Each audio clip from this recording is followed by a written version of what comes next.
Assalamualaikum warahmatullahi wabarakatuh. Alhamdulillah rabbil alamin. Wa sallallahu wasallam wa barak ala sayyidina wa habibina wa syafi'ina wa muta'ina Muhammad ibn Abdullah wa ala alihi wa sahbihi wa man tabi'ahum bi ihsanin ila yaumiddin. Allahumma 'allimna ma yanfa'una wa anfa'na bima 'allamtana wa zidna min fadlika 'ilman wa ta'lima innaka 'ala kulli syai'in qadir. Subhanaka la 'ilma lana illa ma 'allamtana innaka antal 'alimul hakim. Rabbi syrah li sadri wa yassir li amri wahlul 'uqdatam min lisani yafqahu qawli amin. Amma ba'd. Muslimin muslimat yang dirahmati Allah Subhanahu wa taala, alhamdulillah sekali lagi kita dapat bertemu pada petang bulan Ramadan yang mulia ini untuk tahun 1442 Hijrah. Pada hari ini ialah hari yang ke-10, tetapi sesi kita baru sesi yang ke-7. Masih lagi kita mengupas ataupun kita mentadabbur ayat-ayat Allah Subhanahu wa taala daripada surah Luqman, daripada juzuk yang ke-21.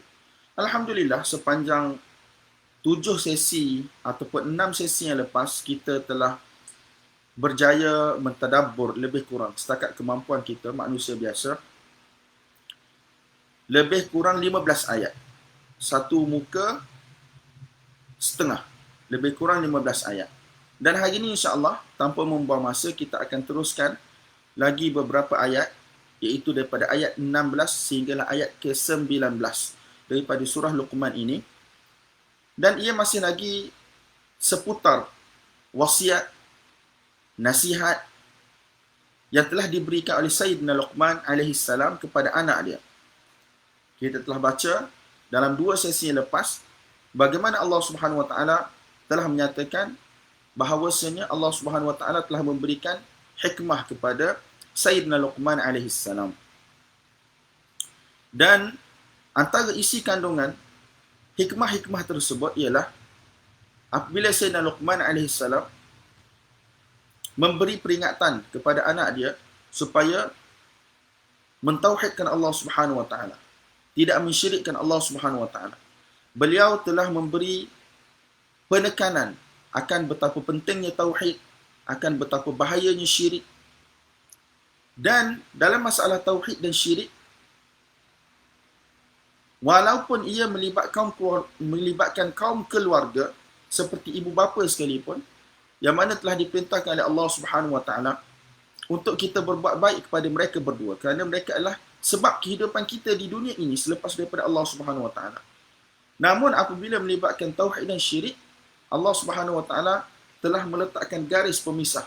Apakah benda yang mana kita wajib taat dan patuh kepada kedua ibu bapa kita? Apakah benda yang mana kita tidak boleh taat dan patuh kepada kedua ibu bapa kita? Iaitu secara umumnya kita bagi tahu semalam, apabila ibu bapa telah memaksa seseorang itu untuk mensyirikkan Allah Subhanahu wa taala, maka tidak boleh diikuti. Apabila ibu bapa telah memaksa seseorang itu untuk melanggar syariat Allah Subhanahu wa taala, maka tidak boleh diikuti, hatta kalaulah ibu bapa itu melarang seseorang itu daripada melakukan perkara-perkara yang sunat daripada syariat. Macam kalau dalam mazhab kita, sembahyang berjemaah ni adalah fardu kifayah. Apabila telah ada orang tunaikan sembahyang berjemaah, maka ia menjadi sunat kepada yang baki untuk menunaikan sembahyang jemaah. Tapi ibu ataupun ayah tanpa reason yang kukuh telah menghalang si anak daripada pergi menunaikan solat berjemaah, maka ini tidak boleh diikuti. Cuma sekali-sekala kalau mak ayah minta, contohnya untuk bawa pergi beli barang ke, untuk bawa pergi ke hospital ke, ataupun pergi kenduri ke, sekali-sekala berlaku, jadi kita terlepas sembahyang Jumaat, itu tidak ada masalah lah.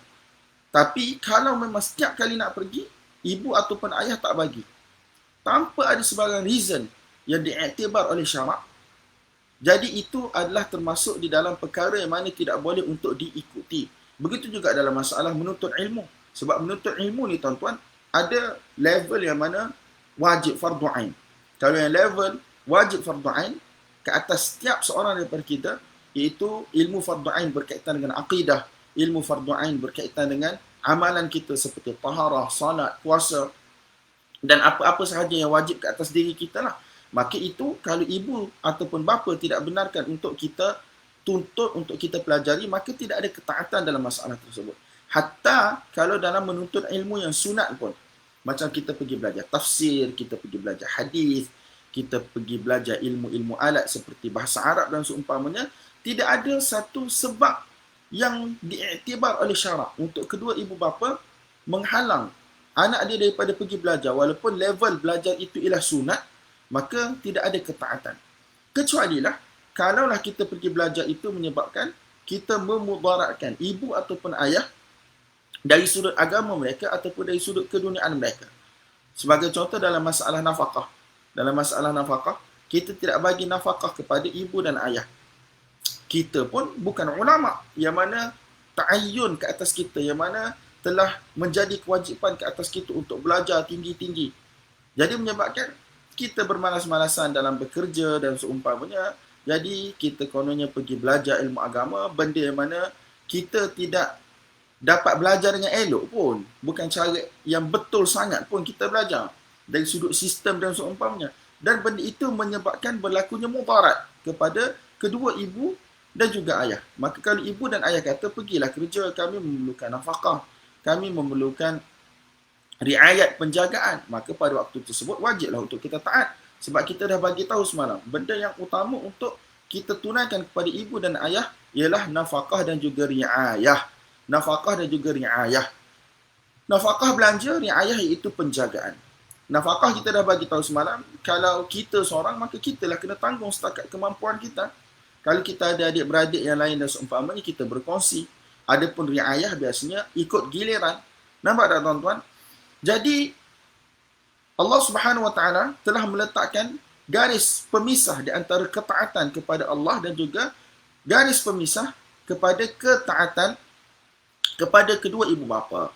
Jadi apabila melibatkan perkara-perkara yang mana memaksiati Allah, sama ada dari sudut akidahnya ataupun dari sudut syariatnya, hatta kalau tidak ada memaksiati Allah sekalipun, apabila ia melibatkan perkara-perkara yang sunat dalam syariat kita, sebagaimana yang saya sebut tadi, jika ibu dan ayah menghalang anak untuk melakukan perkara-perkara yang sunat tadi, tanpa ada satu sebab yang kukuh dari sudut syarak, dan tidaklah amalan-amalan tersebut, perbuatan-perbuatan tersebut yang dilakukan oleh si anak tadi, memudaratkan ibu ataupun ayah dari sudut agama dan juga dari sudut keduniaannya, maka tidak ada ketaatan dalam perkara itu. Maka tidak ada ketaatan dalam perkara itu. Nampak tak tuan-tuan? Jadi itu antara perkara yang mana Allah Subhanahu Wa Taala telah sebut. Walaupun untuk memuliakan ibu bapa, walaupun untuk berbuat baik kepada kedua ibu bapa, walaupun untuk mentaati kedua ibu bapa ialah aslun azim fil Islam. Adalah satu usul yang besar di dalam agama Islam, tapi dia ada limit dia. Selagi mana dia tidak mengganggu kawasan tauhid, tidak mengganggu kawasan patuh pada syariah, maka ia adalah satu perkara yang wajib untuk anak lakukan.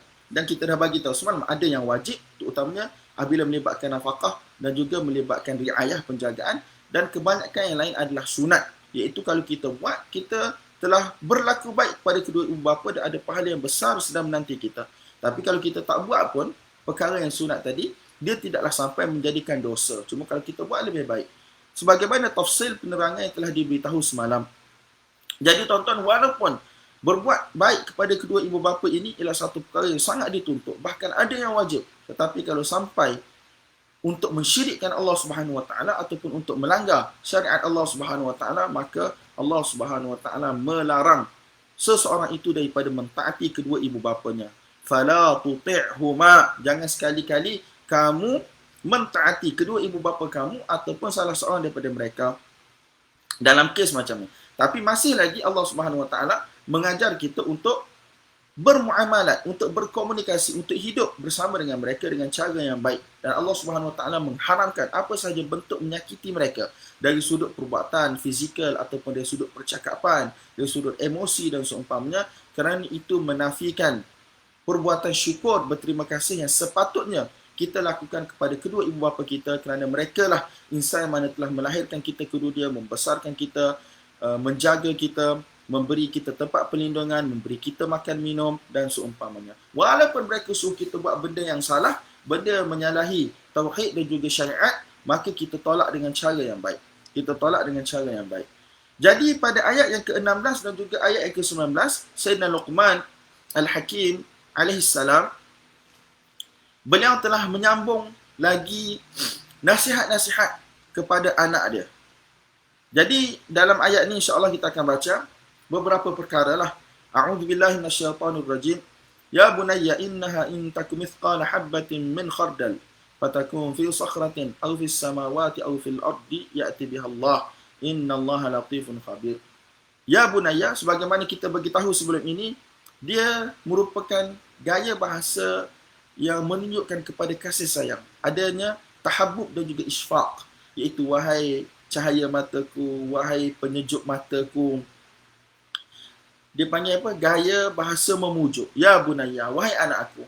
Innaha, sesungguhnya ha tu dalam kitab-kitab tafsir, dia telah kembalikan dhamir, kata ganti diri itu kepada hasanah dan juga sayyi'ah. Innaha, iaitu innal hasanata awis sayyi'ah, sesungguhnya kebaikan ataupun keburukan. Ya bunayya innaha, wahai anakku, innaha, sesungguhnya kebaikan ataupun keburukan. Jadi tuan-tuan, kalau kita belajar bahasa Arab, nak ada kata ganti diri ni, dia mesti kena ada isim zahir dahulu di depan. Apakah perkataan itu? Macam bila saya kata saya Hanafi. Nama saya ialah Hanafi. Jadi lepas itu saya tak sebut adalah Hanafi itu. Saya akan kata saya. Itu dinamakan sebagai kata ganti diri. Pronouns. Dalam bahasa Arab kita sebut sebagai dhamir. Tetapi dhamir ni tuan-tuan, biasanya dia ialah kata ganti diri kepada satu isim zahir yang pernah disebut di hadapan. Nampak tak? Muhammad adalah seorang pelajar. Kita dah sebut Muhammad itu. Isim zahir itu kita sebut. Kemudian selepas itu ayat yang kedua kita kata dia berasal dari Kelantan. Dia berasal daripada Kelantan. Perkataan dia itu adalah isim zahir. Perkataan dia itu dinamakan sebagai dhamir. Jadi dhamir untuk menggantikan isim zahir. Tetapi dalam ayat ni, innaha, mana ada isim zahir yang disebut sebelum ni? Benda tu boleh tak boleh? Benda tu boleh tak boleh? Kalau ikutkan sepatutnya kena ada isim zahir dulu baru kita bawa dhamir. Tetapi kata para ulama, apabila kita boleh faham adanya isim zahir yang diniatkan ataupun isim zahir yang boleh difahami daripada konteks percakapan, maka kita boleh terus bawa dhamir. Jadi kalau kita tengok dalam konteks ini tuan-tuan, Allah Subhanahu Wa Taala telah bercerita tentang perkara yang baik dan buruk. Allah Subhanahu Wa Taala telah bercerita tentang tauhid. Allah Subhanahu Wa Taala telah bercerita tentang syirik. Allah Subhanahu Wa Taala telah bercerita tentang birrul walidain. Allah Subhanahu Wa Taala telah cerita berkaitan dengan cara kita berinteraksi dengan mak ayah kita kalau mereka bukan Islam, kalau mereka suruh kita buat perkara-perkara yang bertentangan dengan kehendak Allah Subhanahu Wa Taala dan syariat. Jadi melalui konteks ini, melalui topik yang sedang dibincangkan ini, jadi bolehlah kita faham bahawasanya Allah Subhanahu Wa Taala sedang bercakap tentang baik dan juga buruk. Sebab macam-macam mana pun amal manusia ni, dia akan dikelaskan kepada dua sahaja, sama ada baik ataupun buruk, hasanah ataupun sayyi'ah, kebaikan ataupun keburukan. Jadi apa yang berlaku tuan-tuan dalam ayat ini? Allah Subhanahu Wa Taala kata di atas lisan Sayyidina Luqman alaihissalam, ya bunayya, wahai anak kesayangku, innaha, sesungguhnya ia tu kembali kepada kebaikan dan juga keburukan. Ai innal hasanata awis sayyi'ata, sesungguhnya kebaikan ataupun keburukan. Intaku mithqala habbatin, walaupun kebaikan ataupun keburukan itu, dia punya saiz, dia punya besarnya adalah seperti saiz ataupun berat. Mithqal ini berat. Dia punya timbangannya adalah seperti satu habbah min khardal. Yang kita selalu terjemah sebagai macam sebesar biji sawi. Sebesar biji sawi.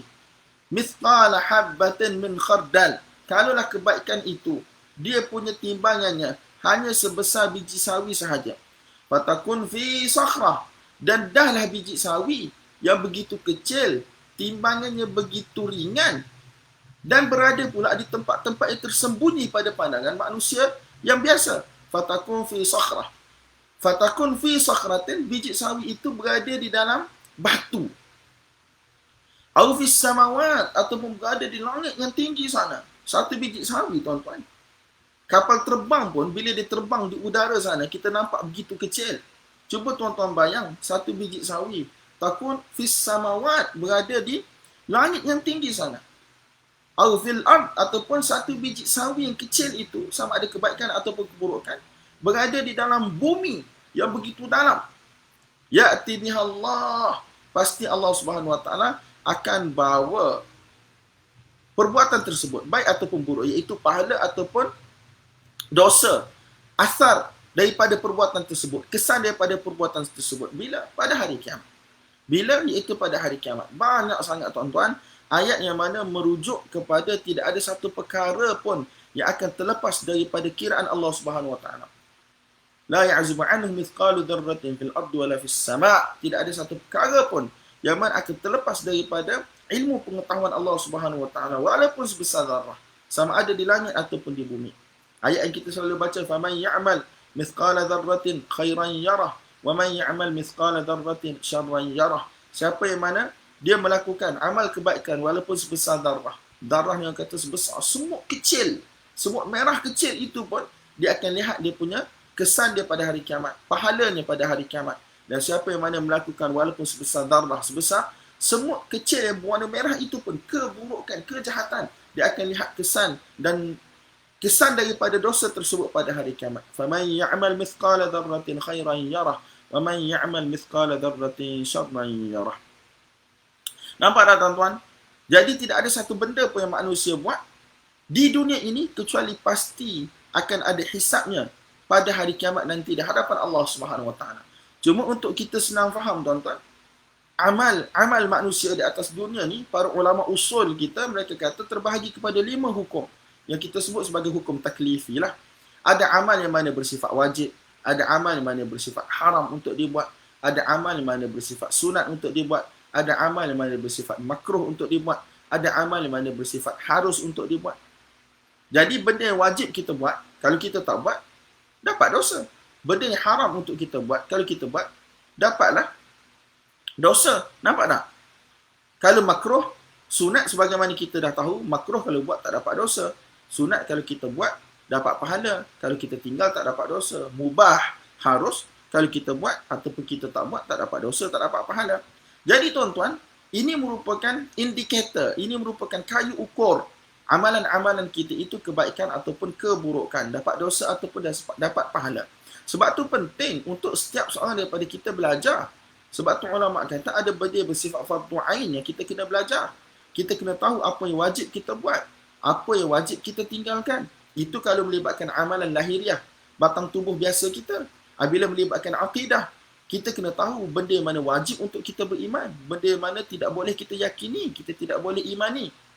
Nampak tak? Jadi benda-benda ni tergolong dalam golongan fardu ain untuk kita semua belajar. Sebab tu penting sangat untuk belajar. Al-ilmu qabla qawlin wa amal. Ilmu ni sebelum kita bercakap dan juga sebelum kita beramal. Sebab tu ulama-ulama kita selalu peringatkan, orang yang mana beramal tanpa ilmu pengetahuan, amal dia tidak akan diterima. Nampak tak? Jadi tuan-tuan, ilmu adalah satu perkara yang penting. Sebab tu kita kena belajar. Sebab apa? Sebab baik ataupun buruk itu adalah dengan pertimbangan syarak. Bukan apa yang manusia rasa baik, apa yang manusia rasa buruk. Bukannya apa yang masyarakat, society dikata baik ataupun buruk, tidak. Hasanah ataupun sayyi'ah adalah pada pertimbangan syarak. Kalau syarak kata baik, maka dia baik, padanya ada pahala. Kalau syarak kata buruk, maka ia adalah buruk, padanya ada dosa. Nampak tak tuan-tuan? Ya bunayya innaha in takum mithqala habbatin min khardal. Ada setengah riwayat baca mithqalu. Kalau baca mithqala, dia jadi khabar kepada kana naqisah. Kalau kita baca in taku mithqalu, dia akan jadi fa'il kepada kana tammah. Waktu tuan-tuan nak belajar bahasa Arab lah. Ya bunayya innaha in taku mithqala habbatin min khardalin fatakun fi sakhratin aw fis samawat aw fil ardi ya'ti biha Allah. Innallaha latifun khabir. Sesungguhnya Allah Subhanahu wa taala maha seni ilmu pengetahuannya.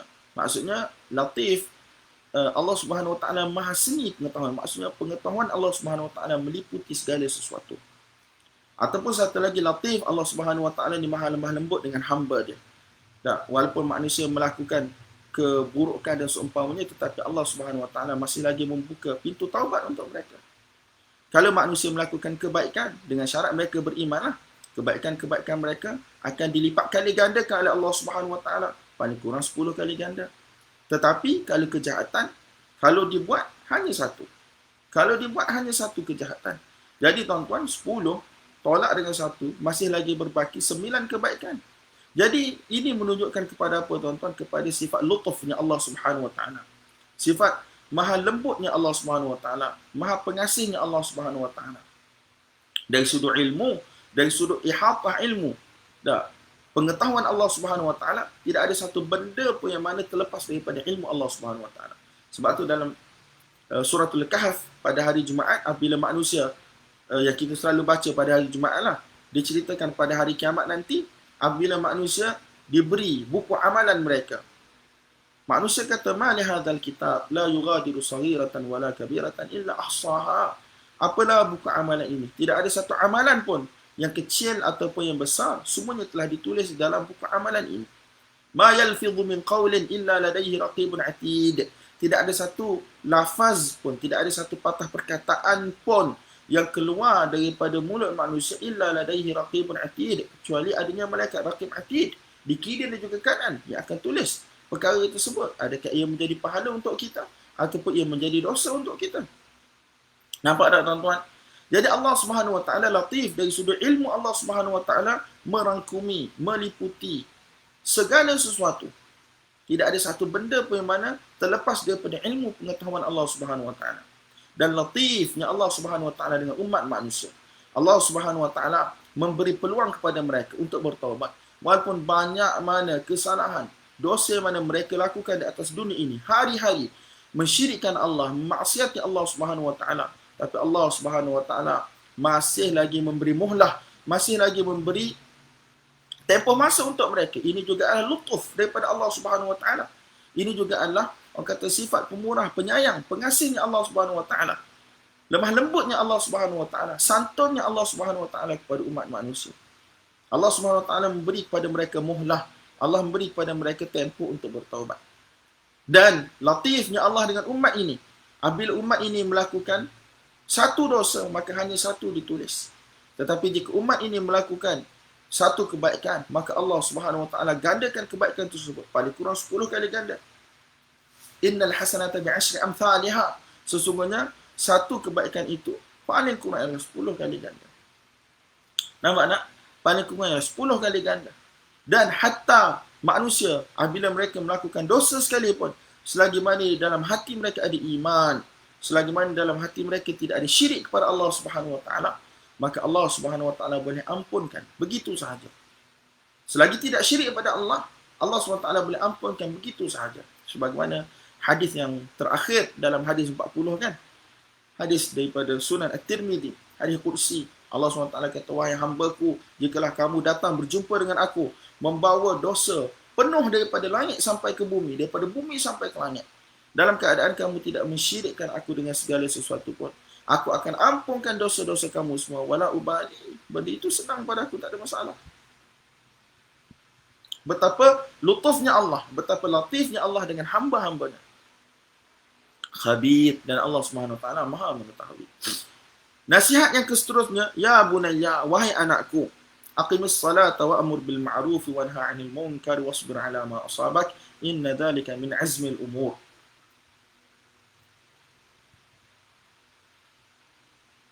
Wahai anakku, dirikanlah solat.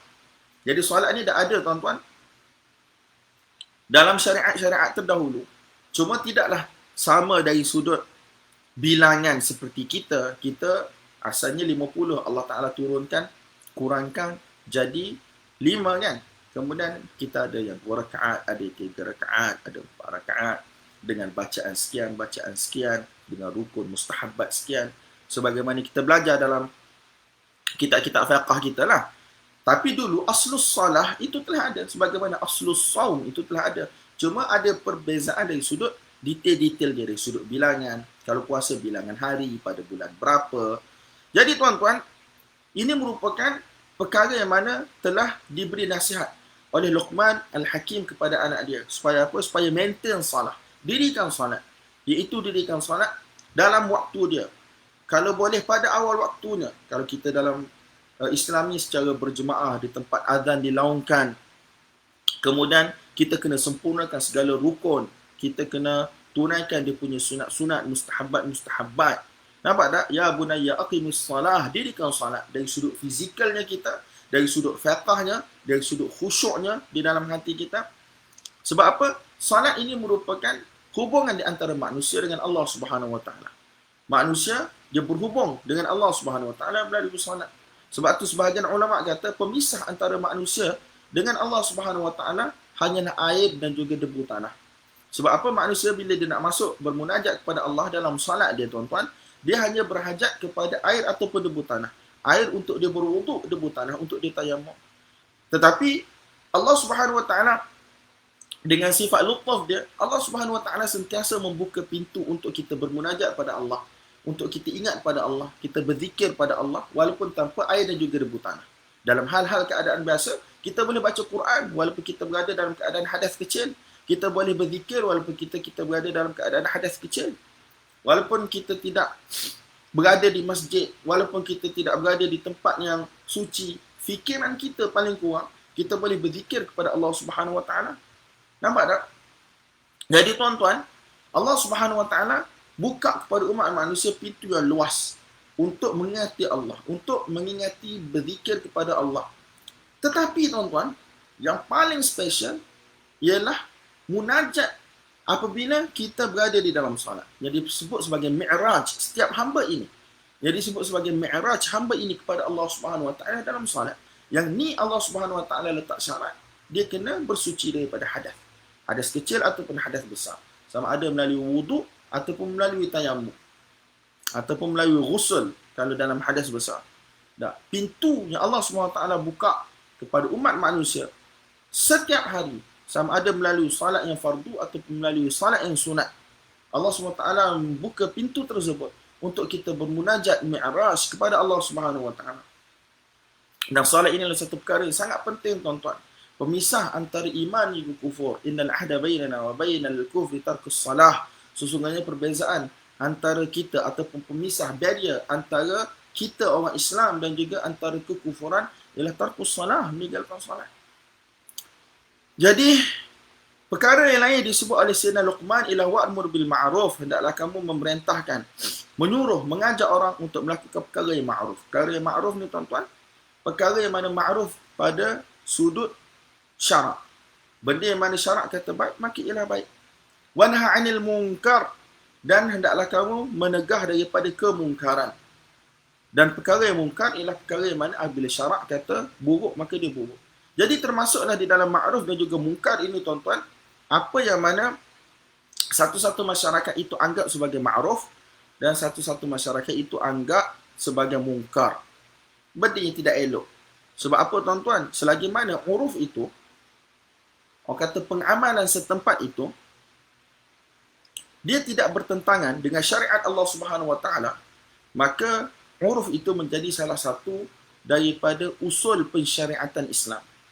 Kan, kalau kita belajar usul fiqh, antara dalil-dalil syarak ialah al-urf. Dan uruf itu ada syarat-syaratnya, iaitu dia tidak bertentangan dengan ajaran-ajaran Islam ataupun dalil-dalil Islam yang lain, maka dia diambil iktibar.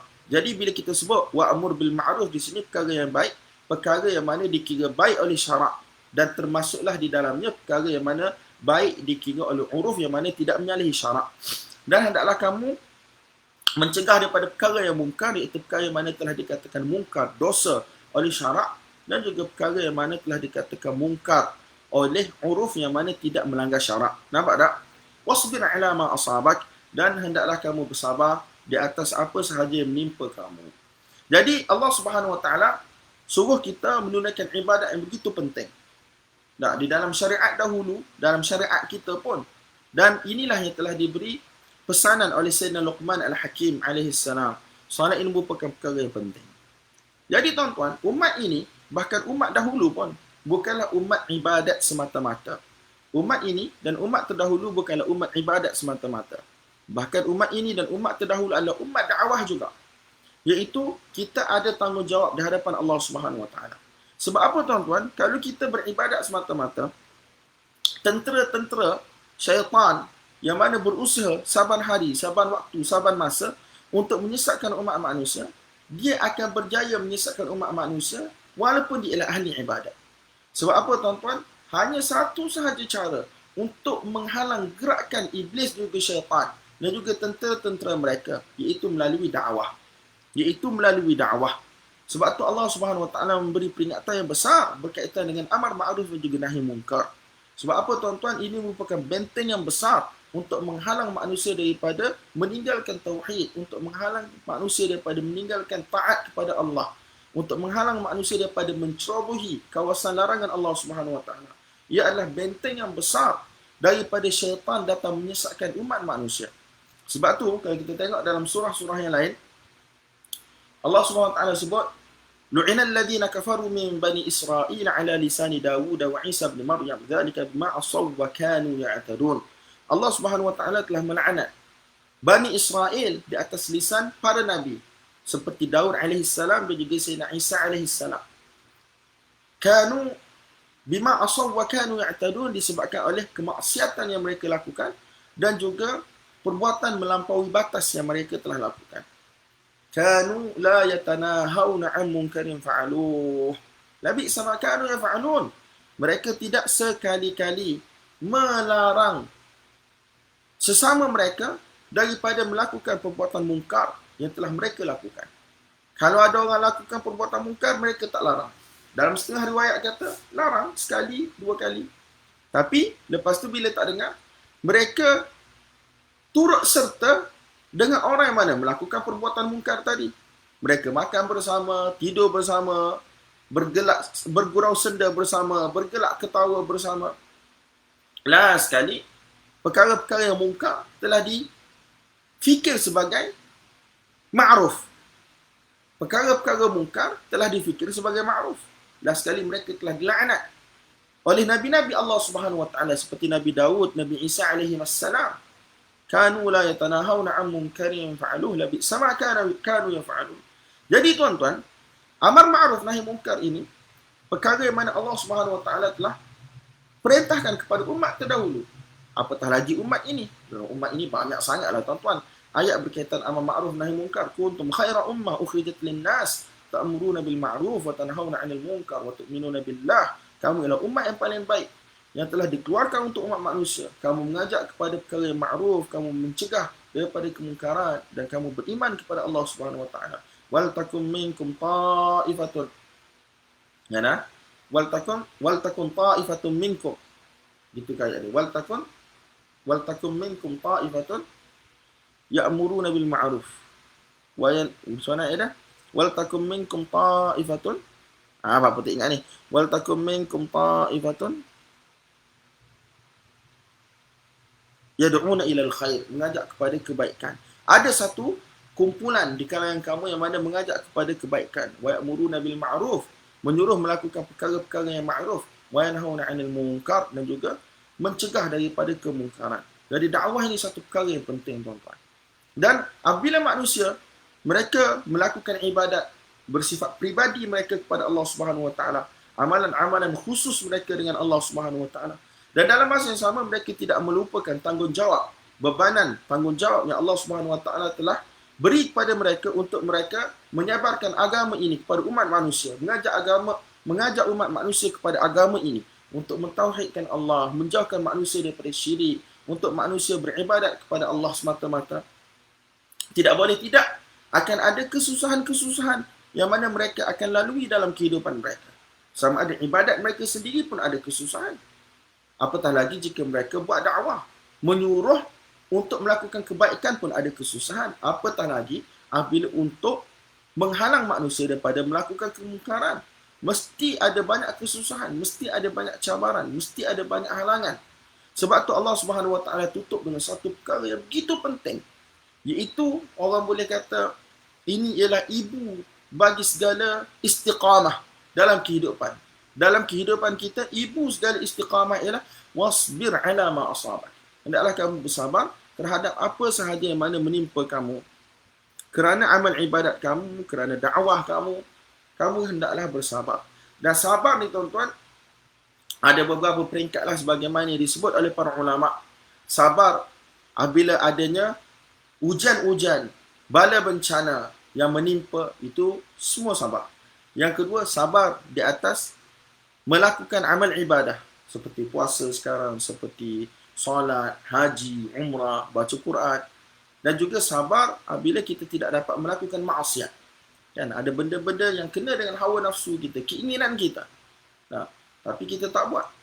Tak, kita tinggalkan riba dan seumpamanya, walaupun nampak keuntungan yang kaya, dapat pulangan yang banyak, tetapi kita sabar. Itu semua adalah sabar. Wasbir ala ma asabak, inna dhalika min azmil umur. Sesungguhnya perkara itu tuan-tuan, dhalika ni, sama ada dia kembali kepada sabar sahaja, adalah daripada azmil umur. Azam ni ialah satu benda yang mana orang kata begitu kuat lah. Tak, satu benda mana begitu kuat, yang begitu mutaakid, yang begitu kuat, yang muradif juga dengan wajib, iaitu inna dhalika, sesungguhnya perkara tersebut, iaitu sabar tadi, min azmil umur, alah daripada perkara-perkara yang mana diwajibkan. Azmun di situ dengan maksud ma'zum, iaitu inna dhalika, sesungguhnya kesabaran itu adalah daripada perkara-perkara yang mana wajib, minal umuril ma'zumah, daripada perkara yang mana diwajibkan. Ataupun satu lagi, dhalika ni tuan-tuan, dia kembali kepada majmu' madhkur, semua benda yang mana telah disebut sebelum ni, iaitu mendirikan salat, amar ma'ruf, nahi munkar, bersabar. Jadi dhalika ni tuan-tuan, walaupun dia datang dalam bentuk isim isyarah, kata tunjuk kepada seorang lelaki, seorang dan lelaki dalam bahasa Arab, tetapi ada juga ulama-ulama kita, mereka bagi tahu bahawasanya dhalika ni dia merujuk kepada kumpulan benda ataupun kumpulan perkara. Dia panggil majmu', benda yang mana di dalamnya ada beberapa perkara.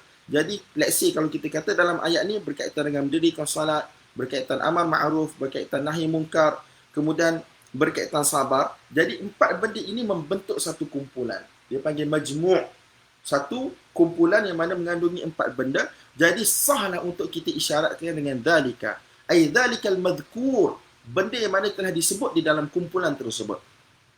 Jadi atas tafsiran ini tuan-tuan, keseluruhan empat-empat perkara ini adalah minal umuril ma'zumah, daripada perkara mana begitu penting, perkara mana telah diwajibkan oleh Allah Subhanahu Wa Taala untuk dilakukan.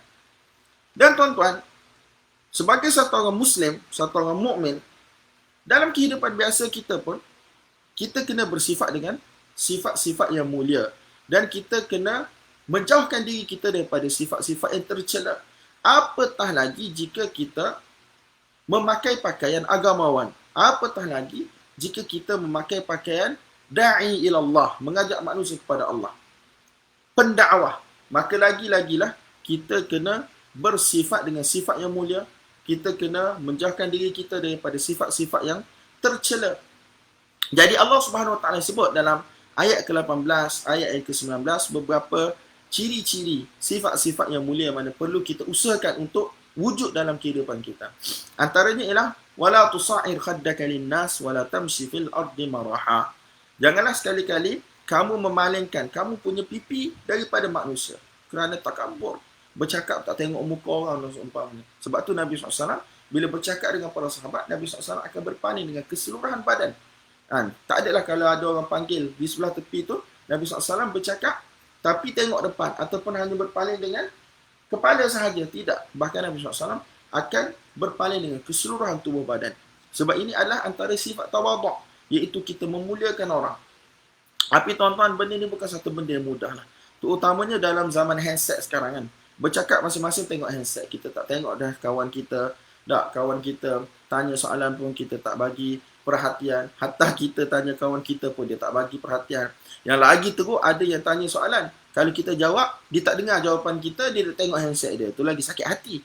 Jadi tuan-tuan, Nabi SAW ialah satu contoh yang terbaik. Bila bercakap dengan seseorang, Nabi SAW akan bagi keseluruhan tubuh badannya dipalingkan kepada orang tersebut. Sampaikan dalam riwayat Ismail, kalaulah ada orang bercakap dengan Nabi SAW, especially kalau dalam satu majlis, orang itu akan rasakan dia begitu special pada pandangan Nabi.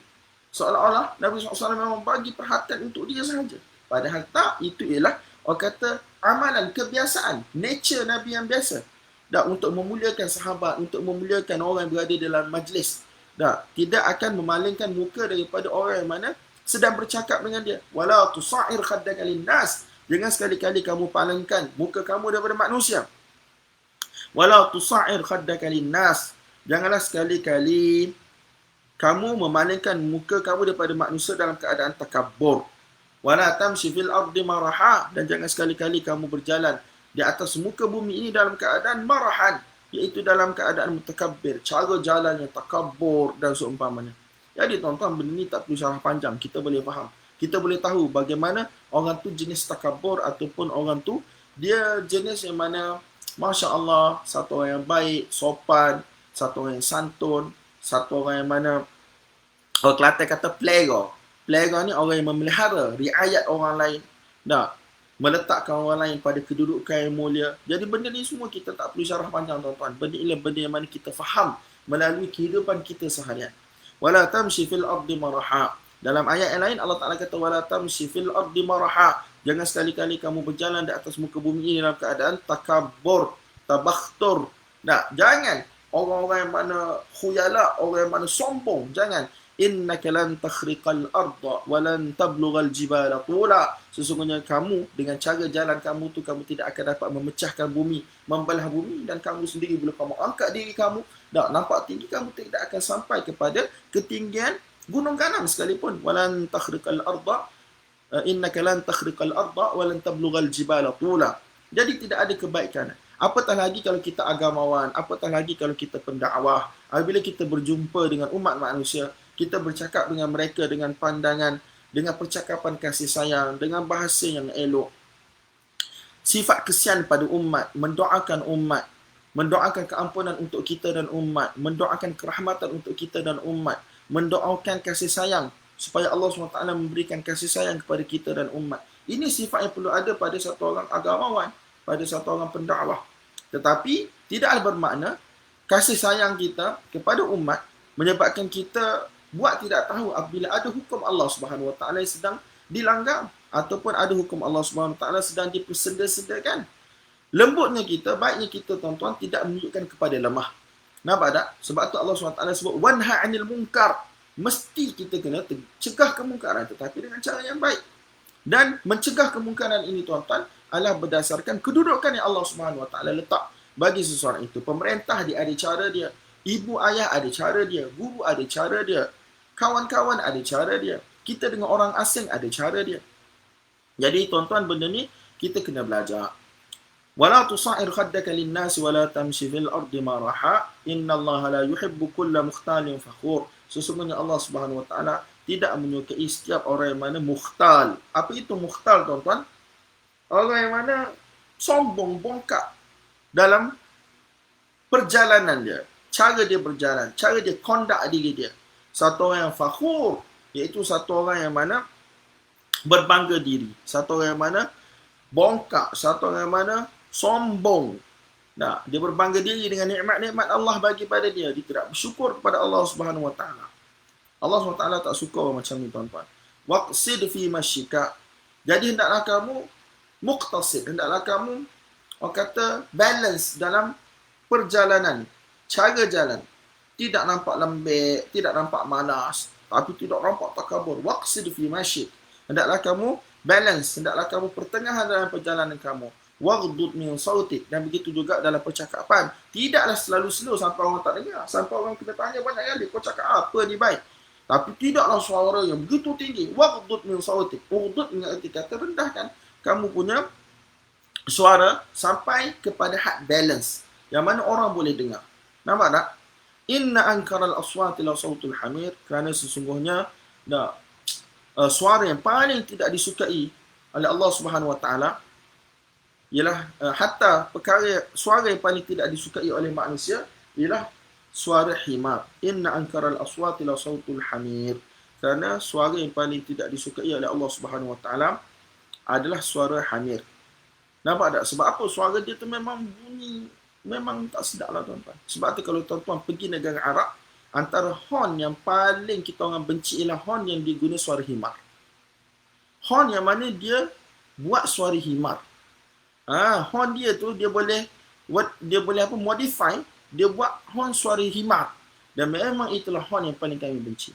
Manusia memang tak suka dengan suara himar. Memang not a pleasant voice at all. Nampak tak tuan-tuan? Jadi kita kena jaga percakapan kita, nada suara kita, pemilihan bahasa kita, gaya tubuh badan kita, lenggok kita, riak wajah kita, memek muka kita. Sebab inilah satu perkara yang mana menunjukkan dalam hati kita ni kita ada sifat takabur ataupun tidak. Dan orang yang mana dalam hati dia ada sifat takabur, tuan-tuan, walaupun sebesar darah, tidak akan masuk syurga Allah Subhanahu Wa Taala. Bukanlah maksudnya dia kekal dan neraka sampai bila-bila, tetapi Allah Subhanahu Wa Taala ataupun Nabi SAW bagi tahu memang dia tak masuk syurga lah. Tak masuk syurga ni tak masuk dukhulan awwaliyan. Dia tak akan masuk syurga kali pertama bersama orang-orang yang masuk syurga. Kalau Allah tak ampun dia, tuan-tuan, maka dia kena masuk dalam neraka dulu. Tapi selagi dia tidak syirik pada Allah SWT, dia tetap akan masuk syurga juga. Kerana itulah janji Allah SWT. Dan Allah SWT tidak sekali-kali memungkiri janji. Wallahu a'lam bissawab. Jadi saya rasa habis adalah satu muka surat berkaitan dengan wasiat Sayyidina Luqman AS kepada anak dia. Dan ini telah direkodkan oleh Allah Subhanahu Wa Taala kerana wasiat ini juga ialah wasiat untuk umat ini. Kerana kita dah bagi tahu sebelum ni, benda yang diwasiatkan oleh Sayyidina Luqman ini ia melibatkan usul akidah dan juga usul syariat. Yang mana bila melibatkan usul akidah, usul syariat, maka ia sama sahaja, tuan-tuan. Tidak kira pada umat terdahulu ataupun umat baginda Nabi sallallahu alaihi wasallam. Maka ia adalah perkara yang mana perlu kita ambil berat, kita titik beratkan. Semoga Allah SWT bagi taufik hidayah pada saya dan tuan-tuan untuk ambil iktibar, untuk amal, untuk sampai. Wa sallallahu wasallam wa baraka ala sayyidina maulana Muhammad wa ala alihi wa sahbihi wa man tabi'ahum bi ihsan ila yaumiddin walhamdulillahi rabbil alamin. Wassalamu alaikum warahmatullahi wabarakatuh.